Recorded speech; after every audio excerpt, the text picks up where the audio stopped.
কেন বলবেন না কেন? আপনাদের এইখানে যে একজন রোগী বিনা চিকিৎসা মারা গেছে, এটা ড্রাইভার কে দিবে? হ্যাঁ, করতেছি তো, বলেন। আপনারা এখানে যে একজন রোগী বিনা চিকিৎসা মারা গেছে, এটা কারণটা কি? আপনারা সরকার থেকে বেতন পান না?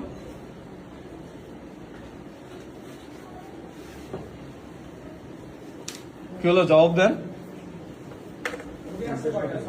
হ্যাঁ, 9টায় মারা গেছে রোগী, 3 ঘন্টা ছিল। তা আপনারা 3 ঘন্টা কি ব্যবস্থা নিলেন না কি চিকিৎসা করলেন রোগীর? আপনার এখানে আসার পর বলেন ডাক্তার উপরে নার্স আনলে নার্সের সাথে আমাদের সাথে কি কথা বলবে? নার্সের সাথে কথা বলবে।